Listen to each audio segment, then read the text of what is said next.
The whole world will certainly remember 2020 as the year of the coronavirus outbreak.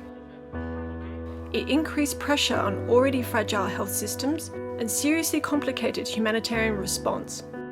But the virus did not eradicate conflict, natural disasters, population displacement, or epidemics. Consequently, for our teams, 2020 was one of the most demanding years in almost 50 years of activities.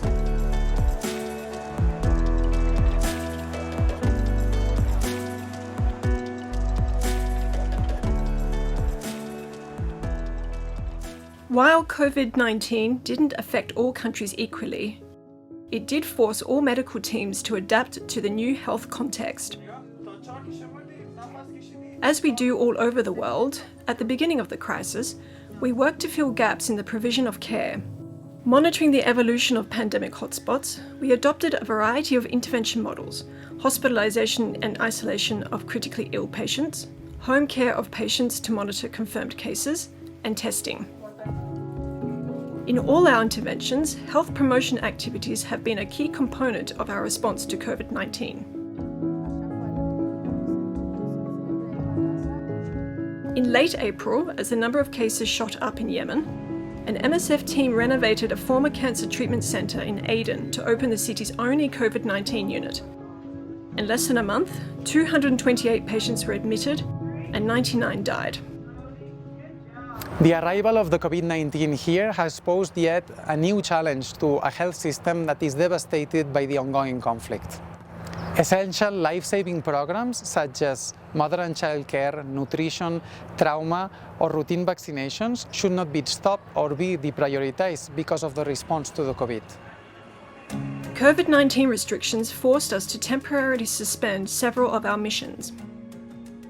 Meanwhile, other programs adapted their protocols so that they could continue to provide HIV, TB, and hepatitis C care to our patients. Some of our facilities were repurposed as COVID-19 treatment units, such as the Burn Center in Port-au-Prince, Haiti, and the surgical programs in Iraq and Lebanon. The severity of the crisis also forced us to work in a number of rich countries that were struggling to manage the pandemic, including in Spain, Belgium, Switzerland, France, and Italy. Our main contribution was to share our experience of fighting large-scale epidemics.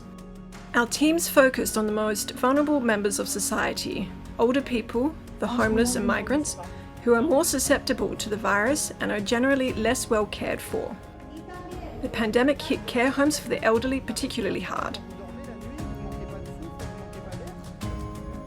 In the United States, despite the widespread impression that care is easily accessible for everyone, that was far from true in the poorest parts of the country.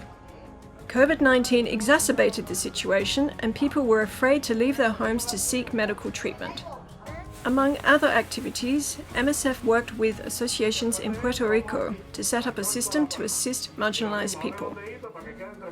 The network on the island is already so strong because it is a place that is susceptible to things like hurricanes, tsunamis, earthquakes. So what we did was basically come in and support those existing networks with the skills that we were able to contribute with our experience working in outbreaks and providing trainings and equipment.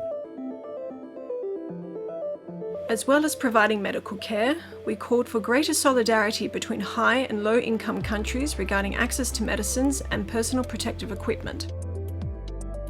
Aujourd'hui, on sait tous qu'en Europe déjà on manque de matériel, donc comment on peut imaginer qu'il y en a suffisamment pour les pays dans lesquels on travaille. Donc ils sont doublement frappés. Ils sont déjà des systèmes de santé faibles et aujourd'hui ils ont cette pandémie en plus et ils n'ont pas le matériel pour se protéger et ils ont beaucoup moins de chances de pouvoir en avoir.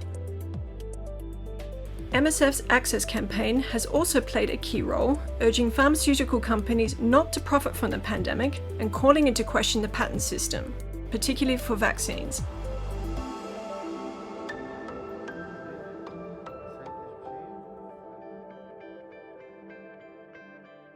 The COVID-19 pandemic has also been used as an excuse to further limit the rights and decent living conditions of refugees and displaced people, whether in South Sudan, Bangladesh, or Greece.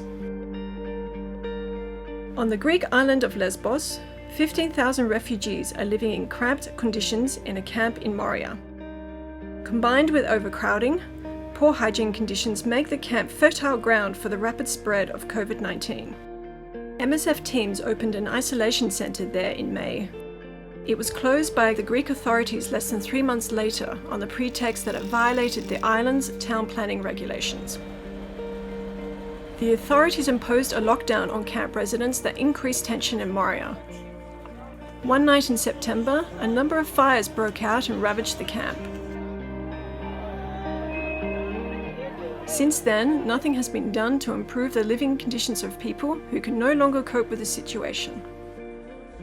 خب وقتی یک تجمع یک جا میبینه مثلا افراد زیاد یک جا جمع شدن یا با هم صحبت میکنن به شدت وحشت میکنه که چه اتفاق افتاده یا اینکه مثلا کس سریعتر راه میره یا میدوه خب مثلا خیلی به تشویش میشه و مثلا خیلی حتی دست پا گم میکنه میکشه منو یا هر کسی که نزدیکشه که چه اتفاقی افتاده الان مثلا وحشت میکنه چی شده که مردم اینقدر راه میرن اینقدر سریع میرن. Last year, MSF treated 50 children with severe suicidal ideation or even suicidal attempts. They keep telling us, I've given up, I can't take this anymore, I just want relief from the pain, and there's no way they will get it in the conditions in the camp right now. The pandemic also served as an excuse to suspend rescue operations in the Mediterranean Sea. Boats were held at the docks in Italy for minor technical reasons or refused permission to dock if they had migrants on board. From September, the Sea-Watch 4 search and rescue ship, which our teams had been working on, was prevented from going back to sea. Meanwhile, the shipwrecks continued.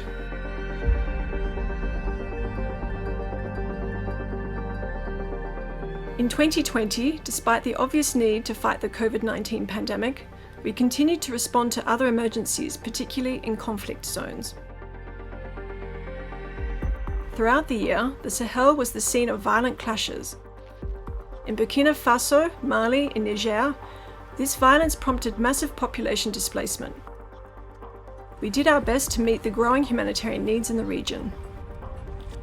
MSF teams continued to provide general healthcare and nutritional support and transferred critical patients.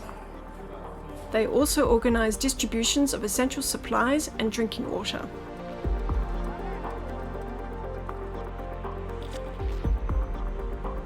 In Mozambique, a largely unreported conflict has been ravaging Cabo Delgado province in the northeast of the country for 4 years.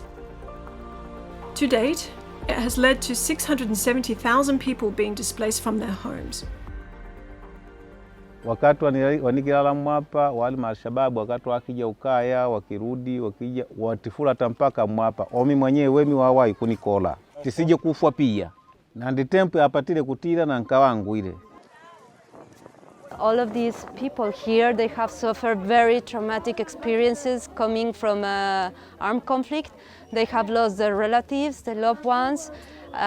Sometimes they even don't know if they are still alive, which is even worse because they cannot contact. MSF teams at health centres and via mobile clinics provide general health care for adults and children and offer mental health support. In early November, the Ethiopian Prime Minister ordered military action against the Tigray People's Liberation Front. The ensuing clashes forced more than 50,000 people to flee to neighbouring Sudan or be displaced within the Tigray region. أنا ودي أداق عربي من مزارع نجار يلن جزانا فراري سيو طريتنا ذبح النجار يلن بحرزي نحنا هيوتنا نهتقلل بناي قطر وصينا له نيرنا كقطر ون إن دكسة زلو جزاوت حذاء أنا عليه قدر أبو ربعة أولعية سرعية من قريبنا. MSF teams were on hand to provide medical assistance to refugees in camps and at transit points in Sudan. In Ethiopia, we set up mobile clinics and supported health centres and hospitals. Teams were able to travel to the Tigray region to assess the needs. Hemos encontrado muchas casas con 20-35 personas. La gente tenía miedo y estaban cerradas en las casas. Nos pedían que llamáramos a sus familiares para pasar un mensaje de que estaban vivos, que estaban bien. Between mid-December 2020 and early March 2021, MSF teams visited 106 health facilities in Tigray. 70% of them had been looted, often by soldiers. Humanitarian workers and their medical operations remain exposed in many parts of the world. 2020 was marked by numerous cruel and deliberate attacks targeting our activities and our teams. The most dramatic took place on 12 May in Kabul, Afghanistan. Over a period of several hours, a number of assailants attacked the maternity ward run by MSF. They killed 16 mothers, 1 midwife, 2 children, and 5 other people. A month later, unable to resume our activities without endangering the lives of patients and caregivers, we had to close our maternity ward.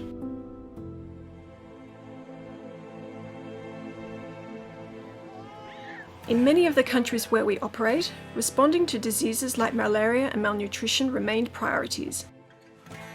MSF continued to respond to epidemics such as measles, chronic diseases, and other infectious diseases. Due to the cancellation of vaccination campaigns and travel restrictions, our teams had to work hard to prevent the situation deteriorating. La zone de santé Boussomanzi a notifié environ 900 cas, plus de 900 cas de rougeole et plus de 30 décès liés à la rougeole. Nous allons essayer de couper la chaîne de transmission pour que les cas de rougeole s'arrêtent et que ne puissent plus continuer à endeuiller un peu la communauté. The Ebola virus continues to spread in the Democratic Republic of Congo. 4 successive epidemics have killed more than 2,300 people since May 2018. In mid-2020, as the ongoing epidemic in the northeast of the country was being stamped out, other cases were reported in Equateur province. In November, that outbreak was declared to have ended, but then, in early 2021, new cases were reported in North Kivu province. Lastly, in 2020, our teams launched several responses following particularly severe weather events. Honduras experienced some of the worst hurricanes in 20 years, while flooding in Niger, Sudan, Somalia, and Cameroon caused people to be displaced, outbreaks of cholera, and peaks of malaria and dengue. Considering the consequences of climate change and environmental degradation, MSF is adapting our activities and reducing our environmental impact to limit the ecological damage of our interventions.